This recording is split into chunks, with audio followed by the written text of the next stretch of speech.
I would like to welcome all of you to this webinar of the ECPGR Activity Grant Scheme. So this is the first webinar in this year. We had others related to other activities last year, and we have a website where you can relook or watch for the first time these webinars. So the webinar is recorded, please be aware. And we will hear today from Georgios Merkouropoulos, who is the chair of the Vitis working group, and he will start talking about the activity Sylvestris that is focused on increasing the efficiency of conservation of the wild Vitis sylvestris genetic resources in Europe. And this will be followed by Franco Röckel from JKI, and who will go deeper in the results of this activity with the molecular data. So it sounds like a very interesting couple of presentations that we are going to watch. These will be about 20 minutes each. And so after the presentations, we will open for questions, but you can also write your questions in the Q&A you can see in the bottom of the screen, or you can raise your hand and I can give you I can allow you to talk. I see a hand raised. Anastasia, do you have something urgent to say? I allow you to talk. Go ahead if you want to talk. If you raise your hand by mistake, then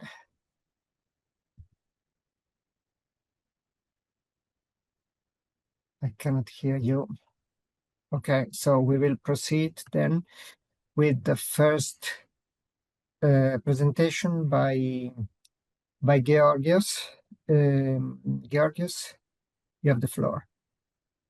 Thank you, Lorenzo. Hi, everybody. As Lorenzo said, my name is Georgios Merkouropoulos,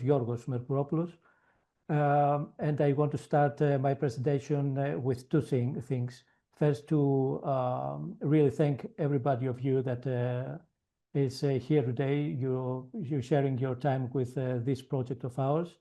And the second thing I want to share with you is my many thanks to the executive committee that accepted this proposal of ours and allow us to work peacefully on the same platform, exchanging our data, our ideas, our knowledge, and then for a common goal.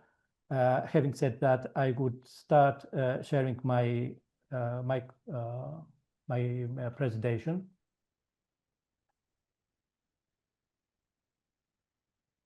Lorenzo, is it okay? Can you put it in presentation mode? Is it okay now? Yes, perfect. Okay. Go ahead. Okay. So at the beginning of my presentation, I will say a few things about the organization that I am employed to. Then I will talk about a few statistical things about our Sylvestris activity. And I will complete my presentation with some interesting actions that we have performed during this activity. So I am employed to the Hellenic agricultural organization, Dimitra. This is a huge organization for the Greek standards. It is composed of 11 institutes, which are dispersed throughout the country, working on different aspects of agriculture, forestry, fishery, and husbandry, animal husbandry. It is operating under the authority of the Greek Ministry of Agriculture. And the main thing in this slide is that if you are looking for partners who are having or maintaining or conserving plant genetic resources, this is the partner that you are looking for. because this organization conserves nearly all the plant genetic resources of our country. As I said, there are 11 institutions in this organization. One of these institutions is called Institute of Olive Trees, Subtropical Crops and Viticulture, and it is the institute that I am employed to. In this institute, we have the headquarters in Kania in Crete, where the national collection of olive trees and subtropical crops are located. We have a collection of ficus trees in Kalamata. Kalamata is a small city on the southwest part of Peloponnese. And we have the national reference collection of grapevine Greek varieties in Athens, in our department, Vitis. This is a department that was established nearly 100 years ago.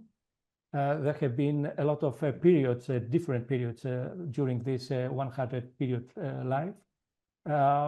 Before the Second World War, it was the main nursery for providing healthy rootstocks for viticulture because of the invention of phylloxera. After the Second World War, there were experiments conducted on selection of clonal selection experiments. And during the 80s, in the frameworks of an ECPGR research program, people have been started working with collecting the autochthonous native Greek grapevines varieties that from the different cultivation centers. So at this point, we have something like 900, more than 900 varieties, grapevine varieties, conserved in here in Athens. Nearly half of them are autochthons, are native Greek varieties. Now, the first thing that I have realized when I came here 8 years ago was that among these 500 accessions, there was nothing related to the progenitor of cultivated form, the Sylvestris. So one of my intentions, the initial intentions, was to enrich the reference collection with Sylvestris, with the wild type of Vitis vinifera. And I started doing so from my own birthplace, which is located on the north of the country. And this, what we see here in the picture, is Mount Pangaeon. This is the first place that I visited, trying to locate natural populations of grapevines. I had collected a lot of samples during a lot of expeditions, but because I don't know any of abelography, I was not sure at the end whether the samples that I had collected are actually the wild progenitor of the cultivated form, Sylvestris, or maybe some weird form of cultivated varieties, or maybe, again, they could be rootstock that had escaped from the cultivation centers. At that point, though, I was quite lucky because I participated in the 13th International Symposium on Grapevine Breeding and Genetics that was held in Landau, Germany.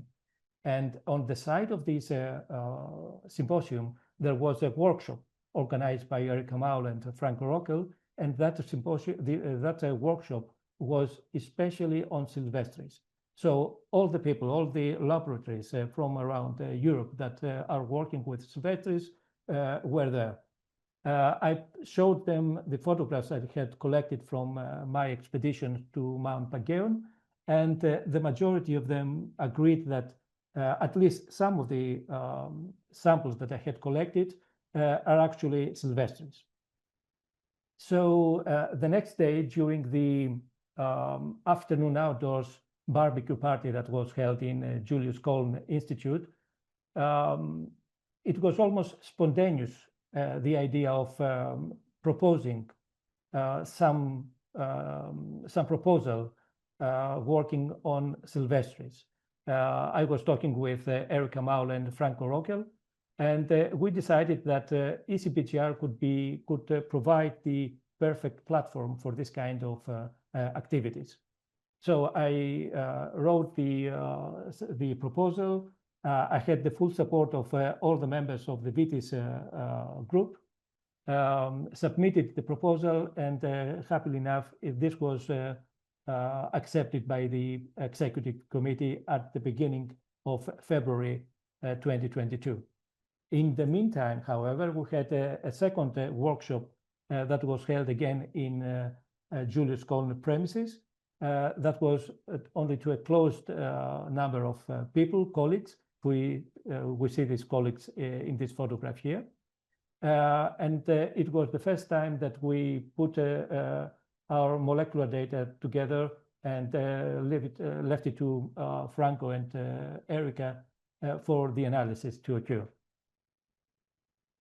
Now, in this activity, in this Sylvestris activity that started in March 2023, there were 16 countries participating in this activity.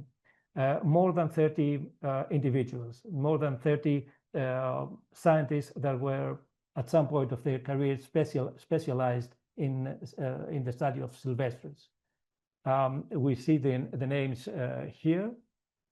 And considering a few years ago, in 2017, there was another ECPGR activity called In-White Grape. That was the first activity that was focused on Sylvestris in Europe.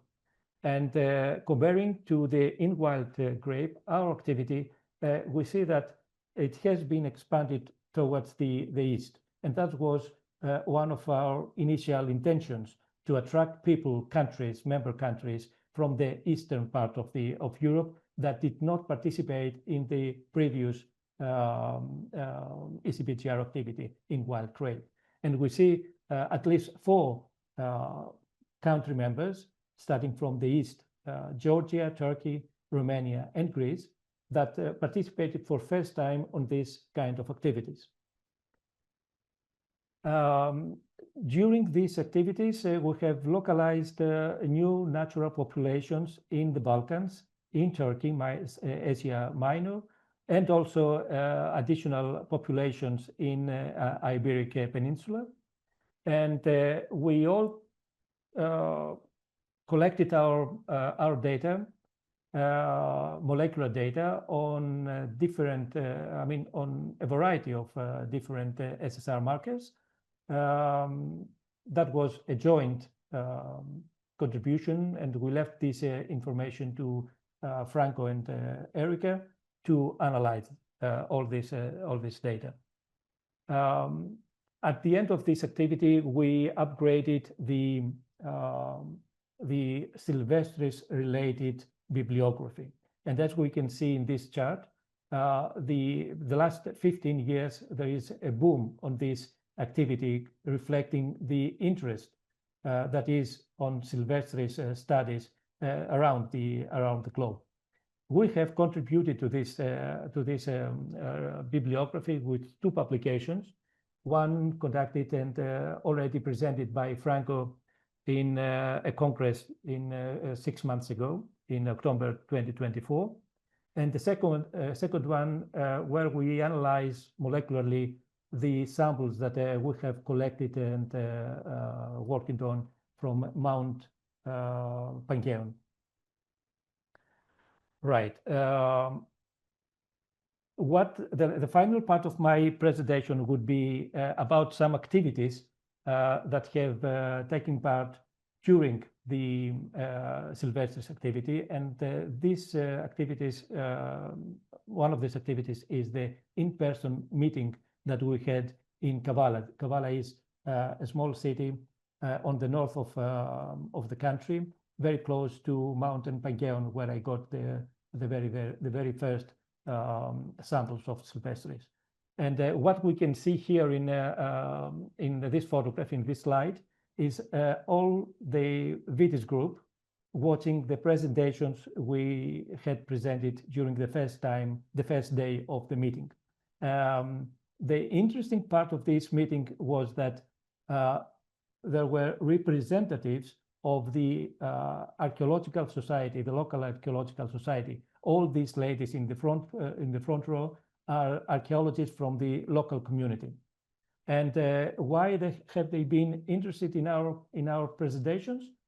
Because, well, actually, this is the interesting part, because very close to Kavala and Mount Pagaeon is located the ancient site of Philippi. Ancient site of Philippi. This is a city that was established by King Philip, the father of Alexander the Great, and a few centuries later, it was the place where Marcus Aurelius and Brutus met each other, fought each other for the throne of the Roman Empire. And it is, according to Shakespeare, it was this place where the ghost of Julius Caesar appeared in front of Brutus to predict the terrible things that will happen. Now, just a couple of miles away of this city, of the ancient city of Philippi, recent archaeological excavations have discovered a Neolithic settlement dated to 4,300 BC. That is 63 centuries from nowadays, okay? And within this settlement, the Neolithic settlement, they have discovered more than 5,000 burned grapevine seeds. And these seeds, recent morpho-analysis showed that they are not the cultivated form of grapevine, but it is the Sylvestris form, okay? So these findings confirm that this place in front of, around the ancient site of Philippi is one of the first domestication sites in our old continent, Europe.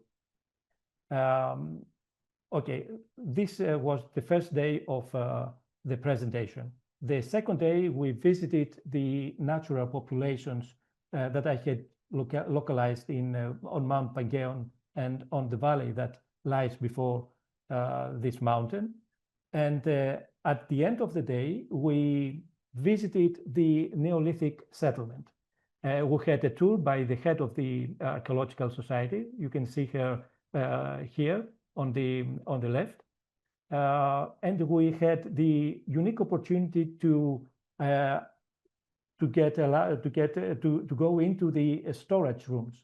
You can see here some of the only a few shelves of this of what is stored in these storage rooms, all dated from the Neolithic and prehistoric era.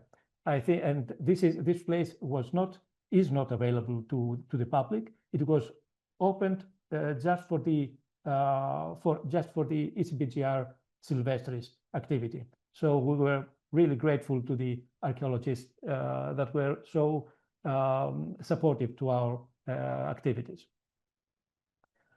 So this is Mount Pagaeon, as I said. It is located on the north of the country. This is the place where Antony and Octavian and Brutus fought each other.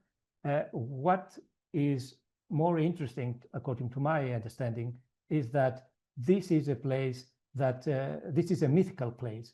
According to the myth, God Dionysus, the god of wine and the pleasures that come with the consumption of the wine,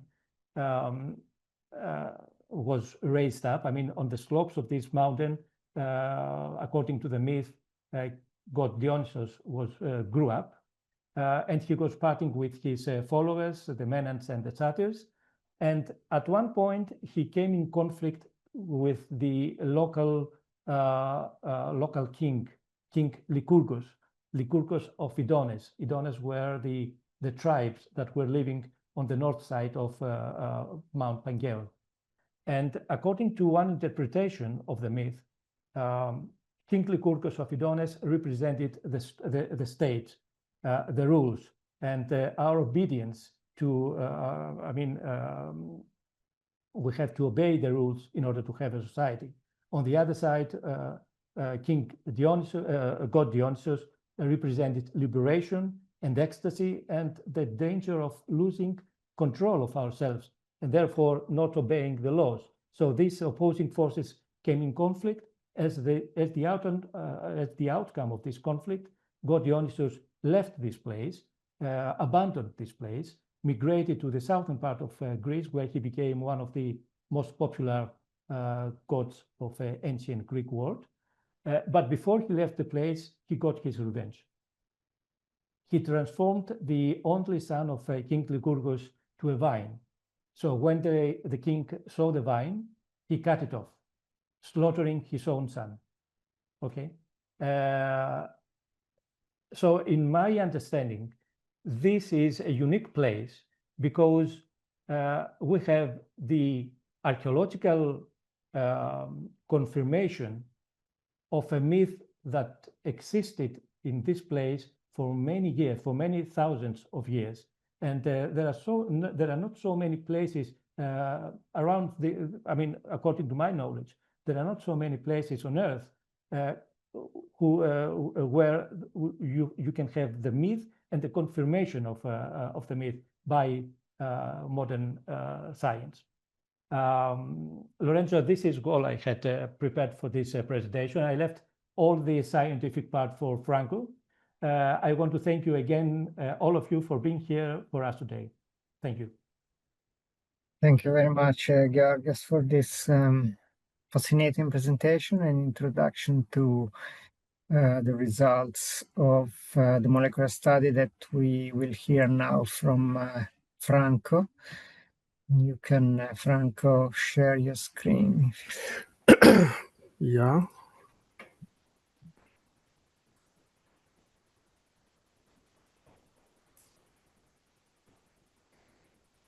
So can you see my screen? Yes. Perfect. Perfect. Then I will start. So thank you very much for the introduction and welcome all to this wonderful day. At least in Germany, it's a wonderful weather. So we had a lot of raining in the last days. It was very cold, but today, pleasant sunshine. So, and also I'm very pleased to be able to present the results of this comprehensive project. I speak on behalf of a multitude of international scientists that have worked together over the years, over the last, let's say, 5 to 10 years. And I also would like to thank the ECPGR for their extensive support in this approach in the last years. And also I want to say that at the moment, we are also currently working on a joint publication that we want to submit towards the end of the year. And now I want to come back to my topic. It's about the population genetic study of Vitis vinifera subspecies Sylvestris based on 2,923 individuals from 20 different countries. And I want to start here with some general information about grape wine to introduce the topic for you for later on the better understanding of the specific results. So the natural habitats of all wild grapes are exclusively on the northern hemisphere, as you can see here on this large map, with 3 major regions. So we have around 20 species of wild grapes in North America, what you can see in yellow on the left side, around 40 species in East Asia, what you can see on the right side in green. And that is important, only 1 species, Vitis vinifera, in Europe and the western part of Asia, which is the ancestors of our cultivated forms we know today. So the wild form is called Vitis vinifera subspecies Sylvestris, and that's also the topic of the talk today. And the cultivated form we call Vitis vinifera subspecies sativa. And the domestication took most likely place around 8,000 to 12,000 years ago and was, as we know so far, was separated for wine and table grapes. So the center for wine grapes was most likely more in the north, in the region of South Caucasus, so Armenia, Azerbaijan, Georgia, and for table grapes, more in the south, in the Levant region, at the borders of the eastern Mediterranean Sea, so like Israel, Hafia, Syria, Lebanon, and so on.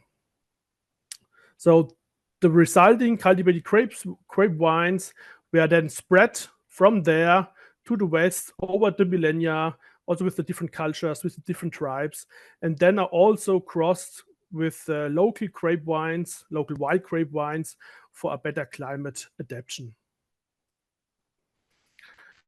And here you can see some photos of wild grapes in their natural habitats. For example, Germany on the upper side, and also on the lower side from Azerbaijan or, for example, Georgia. Some general information to it. All the wild wines are perennial. They are lignifying liana, so they're climbing up trees to the top. As you can see here, for example, for Germany, but also they're climbing bushes, or in principle, everything they can find in their natural environment to come up the top. And also important for breeding is that the whole genus Vitis is interfertile. So we can cross different wild grapes from, for example, from North America with Asian species, for example. And the most important difference of wild and cultivated grape wines is the flower sex.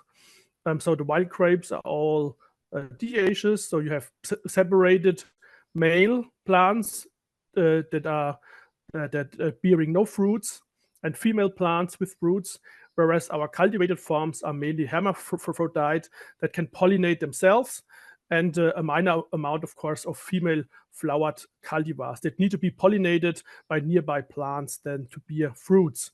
And moreover, we scientists believe that this was the major, that we call game changer in the cultivation of grape wines, since it removes the need to have male pollen donors planted next to female plants. Further adaptations are, of course, what you can see here, the enlargement of the fruits, of the clusters. So wild grapes have rather small and loose clusters, as you can see on the left side, whereas we have a wide range on the cultivated side. Yeah, smaller berries, of course, for wine grapes, and larger berries for table grapes, for example.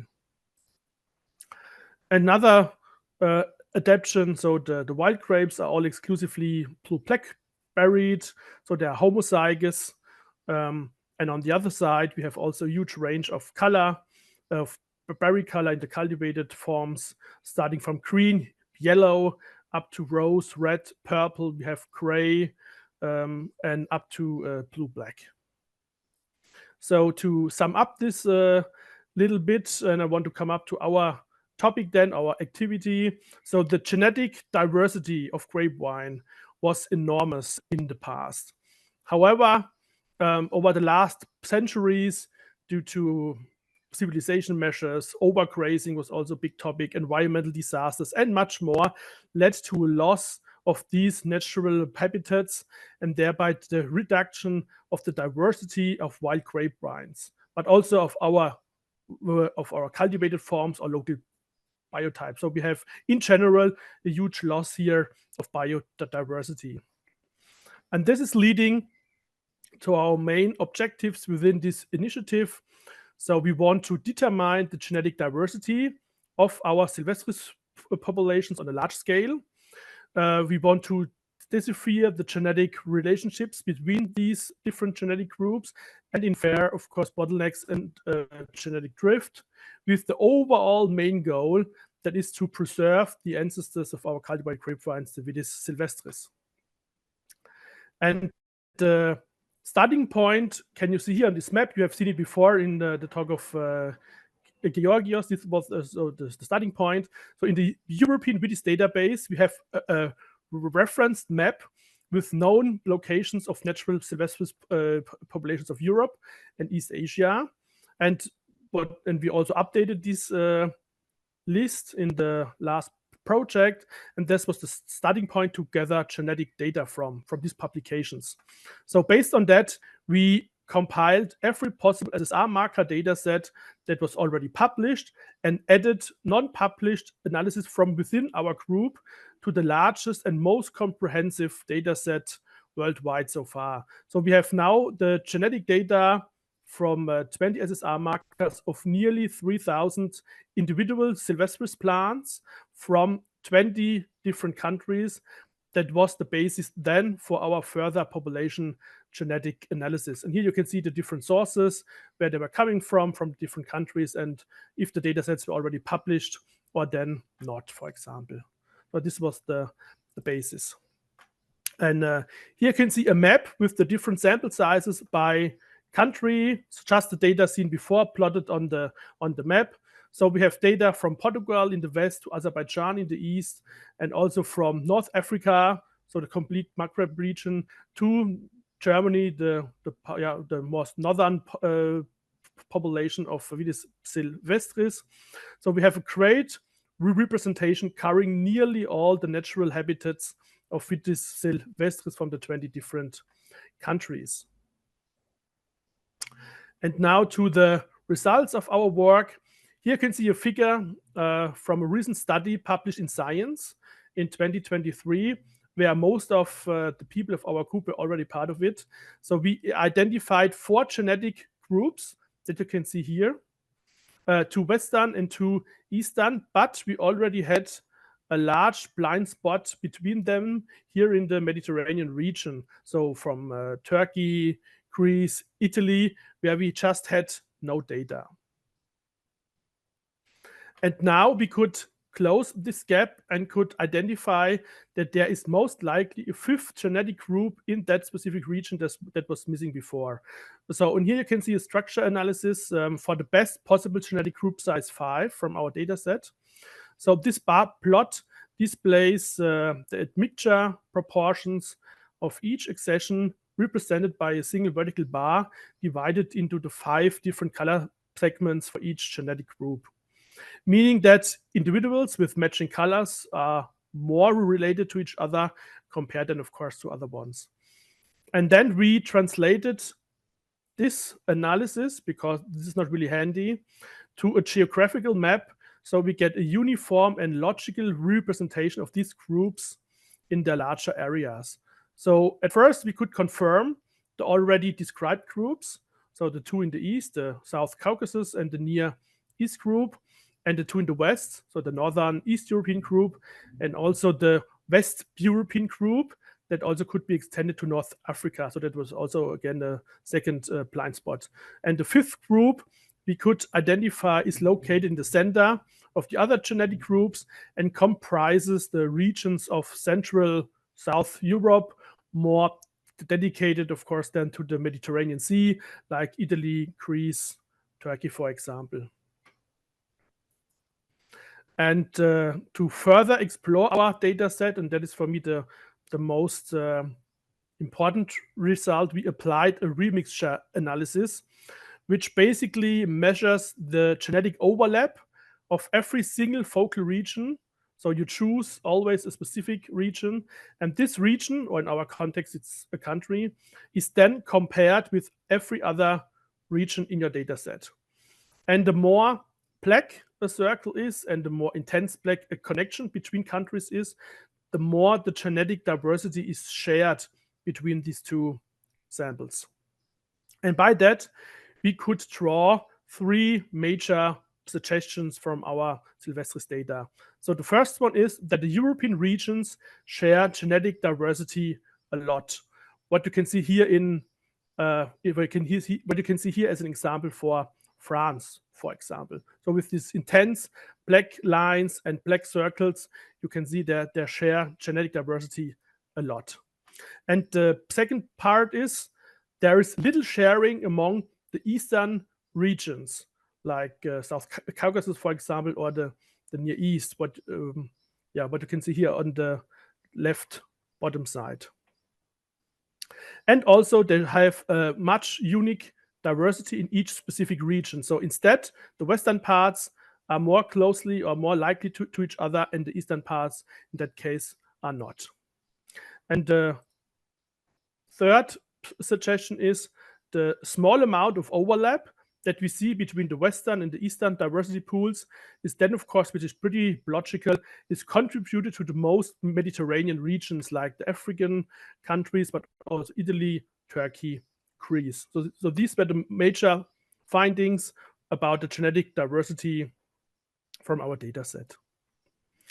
And then in the last step, we calculated a core collection of 300 accessions, which is in general a smaller subset of the complete set that represents the majority of the genetic diversity within that set.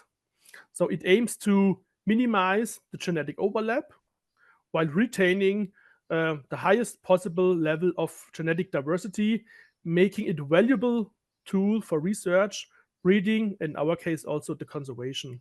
So by selecting around 10%, also we have 300 of nearly 3,000 of the analyzed Sylvestris plants that are also well distributed across all 5 genetic groups that can you see on the right side, and we can retain by that most of the genetic diversity and make it feasible, and that is the most important part, for ex situ conservations in our collections.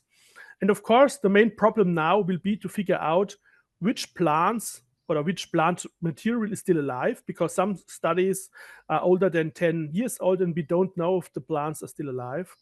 And also what is important, which plants will be available for export. So we know that not every country will give us the permission to get that plant material from them. So we will definitely need to adapt the core collection, and we will have to make many compromises here and there, but we will try our best in the next upcoming years to get as much of the genetic diversity in ex situ conservation, at least at 2 or 3 different collections around Europe. And now I want to sum up my talk and come to the end. So the natural habitats of Vitis sylvestris are severely under threat, with a steady population decline in size, or even a complete loss of populations. And to the genetic analysis part, our analysis suggests 5 different genetic groups with a high shared diversity among Western European populations and a significant less shared diversity between Eastern regions that also seem to have a unique gene pools compared to other countries around them. And the last point, we calculated a core collection of 300 different individuals for research and conservation that we hope to establish in the upcoming years, of course, as good as possible. And now I want to thank you very much, the ECPGR, for the support, and all my colleagues and you for your attention. And now I think we are all open for some questions. Thank you very much, Franco, for this exciting presentation. I'm very happy to see these wonderful results that are leading to a lot of inspiration for further work. And it seems there is a lot to do, but now we have a very clear strategy, I would say, thanks to what you have found out. But let's see if there are questions or anybody wants to to raise the hand. I already see a question, the Q&A section from Luigi Guarino. Could the core collection go even lower than 300? Yeah, of course it could, but you always have to keep in mind that we want to retain as much of the genetic diversity as possible, right? So of course we could calculate a genetic core collection about 200, 100, whatever, but then the lower the number, the more of the genetic diversity you basically lose. And 300 is the amount where we figured out is possible for collections to conserve, and also is a quite good amount to retain as much as possible of the genetic diversity. So yes, you could, but then you will lose basically genetic diversity. Okay, thank you, Franco. Is there any other question?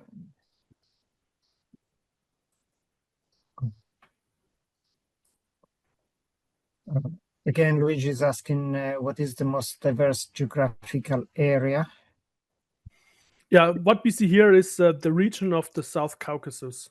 So we have many samples from there, and this is not by far. So at least all the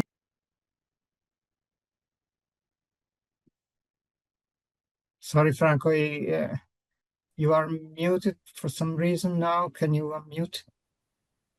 Okay, go ahead.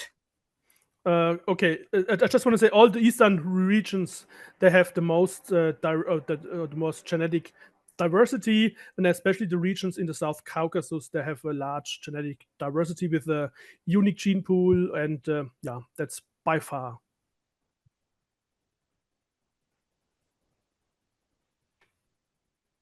I see another question from Sandra. What is the relationship of the European Sylvestris populations with those from Asia and North America?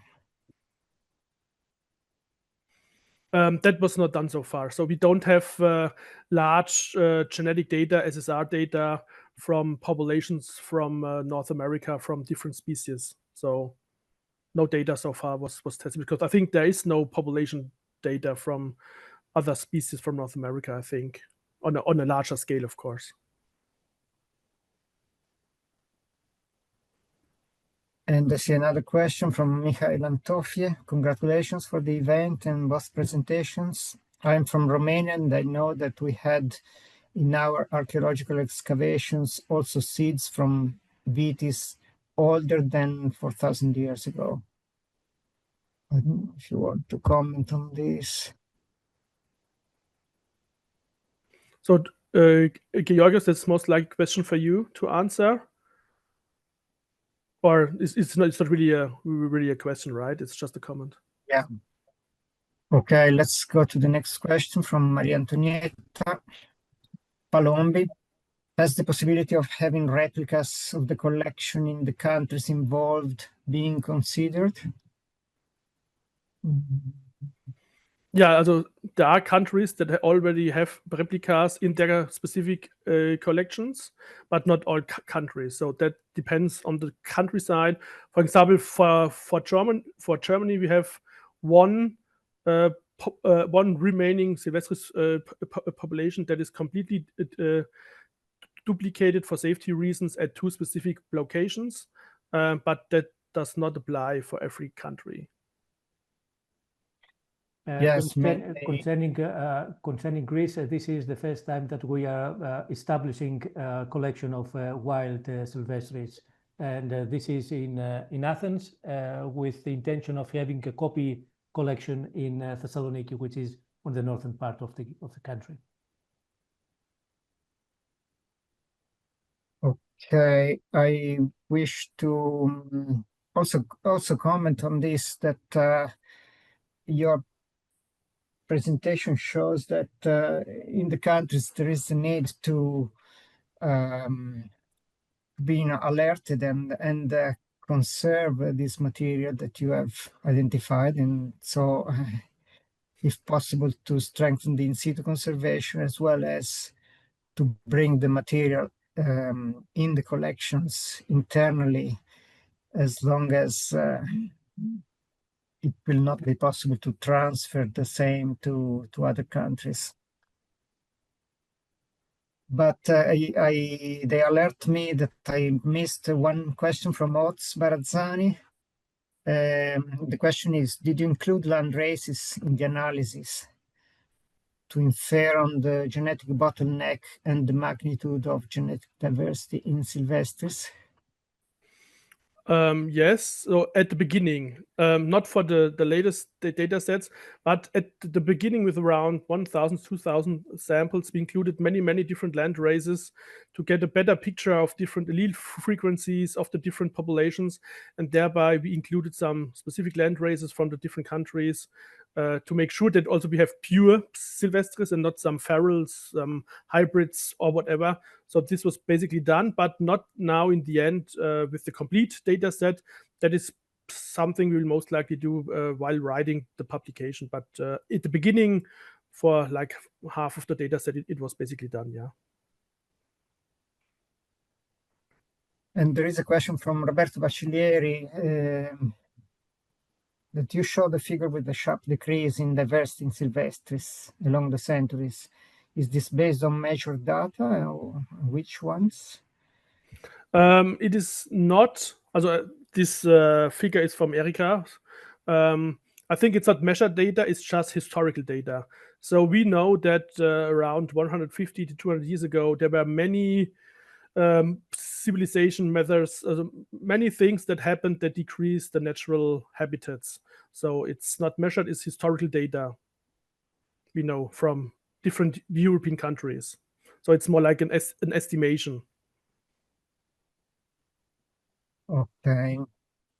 And okay, Maria Antonietta is saying that they would like to host a replication of the material if possible. And Luigi is asking if these 5 genetic groups can be distinguished morphologically. Yeah, that is a really, really good question. We cannot clearly answer because there is not for every population is morphological data available. So we know that the ones from South Caucasus, for example, they look different than the ones from Europe, from Germany, of course. But we cannot say that for every genetic group. Yeah, we don't have any morphological data from Israel, for example, for the ones from other countries. So this will be something for the future, I would say. Okay, thank you, Franco. And there are more questions from Ainura Gulieva from Azerbaijan, who was very interested and thankful. They have a good relationship with Germany and Guy Wallerhof Institute. Okay, she would like to receive the presentation directly, but yeah, if anyone wants, if anyone wants the presentation, please send me an email and then I will send it to you. That's not a big deal, of course. And Eliashivdrori from Israel holds the E1 Sylvestris population of Israel. He was directly invited to this presentation, got it from a third party.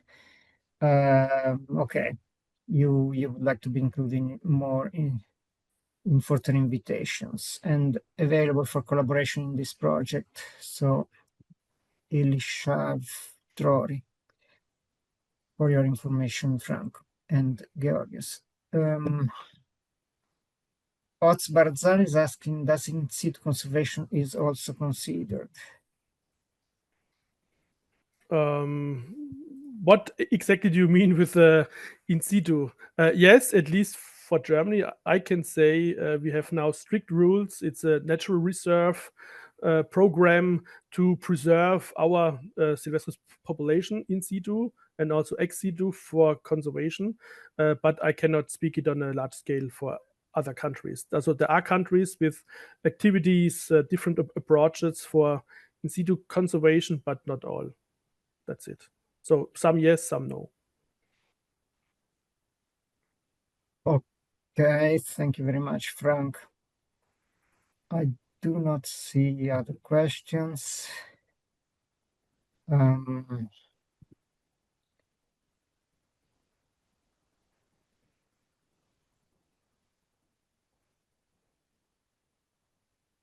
A question from me, maybe. Do you think that the samples that you have gathered and the countries that were involved are now covering the whole range, or are there any gaps that have not filled yet? Yes, that could be done. That is the one of the most important questions. Yes, I'm convinced that we still have a gap, and then lies far more in the east. So I think we have everything from Portugal to Azerbaijan. I think there will not be any more surprises. There are no real gaps, I think, but far more east, like starting with Uzbekistan, Turkmenistan, all these different countries between the eastern Asian countries and between Azerbaijan, for example, there is most likely a sixth genetic group, and there is a gap. But the access to these countries is relatively difficult for us. So maybe this is something for the future. But we think that there is a further gap. Yes. Okay, very interesting to know about this. And so I think you have inspiration for more ECPGR or other type of funded projects. There is a lot of interest here. Okay, Georgios, did you want to say anything to conclude? Just a comment on Osbarazani's suggestion, question, I guess. I'm not sure whether I'm on the right side on this question, but I think that one way to preserve the natural populations is not to publicly to make available publicly the coordinates, the geographical coordinates of the natural populations, because at the moment we cannot have any control and any protection measures to protect this natural population, at least in my country, and I guess in many more countries. So just let's keep the extravagant people away from this natural population at the moment, I would suggest. Yes, Georgios, this is always an issue. The importance to know the geographic position is important for research and various other aspects. And of course, there is also the danger that the populations are attacked by vandals, maybe. So a compromise should be found. I think that an approximate range should be made available. I mean, this is my personal opinion, and without an excessive precision. They tell me that Ainura Kulieva wished to ask a question. Ainura, if you like to speak, I allow you to talk. You should unmute yourself.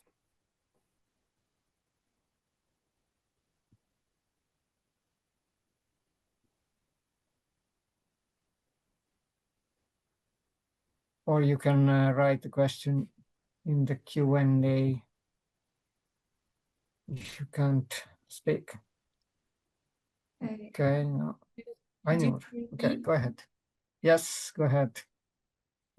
Okay, I greet all of you. Thank you very much for your good presentation, and it was very interesting by Franco. Thank you very much for you also.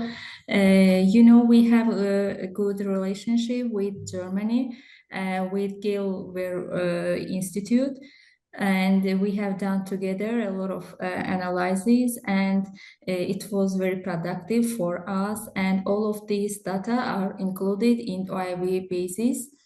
You know, Azerbaijan is also a land of wild grape varieties, and we can do some project related to these issues. Therefore, it will be very interesting for us if you can visit our country, especially our institute. We can do together with a good project and to research our grape varieties. Therefore, I say and mention all of these with the name of our director, Vugar Salimov, and he also is in this meeting, in this event, and we all are waiting for you in our institute. Thank you very much. Yes, thank you. I just can say that we already submitted a project proposal with Vugar Salimov regarding cultivated grape wines or general or genetic resources in general, and we are still waiting to get an answer. So we have already started that, and of course we will be up to other projects in the future, of course. Thank you very much. And I could suggest, Lorenzo, that maybe in a few years' time, we could have a continuation of this project in Azerbaijan, for example. Yes, exactly. I wanted to say by thanking Ainura that Azerbaijan is in the process of entering ECPGR, so we really hope this will happen very soon, and this will facilitate also further collaboration. And I don't want to miss a few other questions that are asked by Luigi. Can you unmute yourself? Mute yourself, or I should can I mute? just. I will mute you. Okay, I mute. I'm so sorry. I'm so sorry.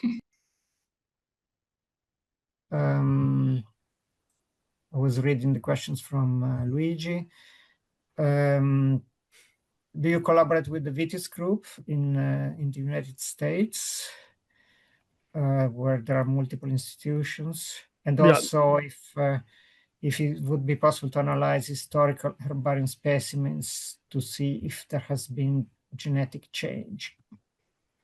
Okay, so to the first question, no, or not so far, because there are no natural habitats, as I mentioned before, of Vitis sylvestris in the USA. But in other projects regarding breeding and other activities, of course, we collaborate with the groups from the USA. And to the second question, what was it again about analyzation of historical to analyze herbarium, herbarium specimens to compare. Of course. Today we have the opportunities to genetically analyze also very old plant material. If there are some large collections of wild grapes available, why not? Yes, of course. But I don't know any sources of large herbaria from Vitis sylvestris that were collected. I don't know if someone has any resources or some sources. Of course, why not? Good. This is an area that could be explored, and you have the group for this type of questions and exploration. Great, thank you, Luigi, for the many questions. And finally, there is a comment from Ots about the importance of of involving the public for conservation, and you may discuss this aspect in the group and in private. Great. Thank you very much for these two presentations that have raised a lot of questions and interest. I agree, it was really exciting. There is another question from Roberto Bacilieri. If there are possibilities to involve partners from and material from Central Asia in a future project. Yeah, of course. I would really like to have partners from Central Asia, from different genetic regions we didn't check so far. Of course, I would be open up for some joint proposals, of course. And Lorenzo, would it be a problem for these people to join the Vitis group in ECPGR platform? It's not, I mean, it's not a problem to join. It's a problem for us to fund. We will not be able to fund anyone, but they can participate as observers, or we can find matching funds or try to find a solution. So there are ways.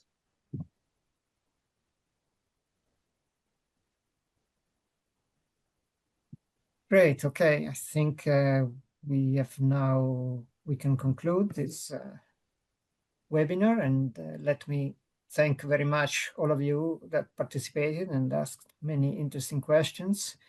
And you have the contacts of the working group chair and all the members. Those who are not involved, they can get in contact whenever they want through the emailing list in the ECPGR website. And thank you very much to Georgios and Franco for being available to present these results. I think it's very important to disseminate the result in this way, so that your report that was published some time ago becomes more visible and known. And I hope we can have more projects on this aspect or others in the Vitis working group in the near future.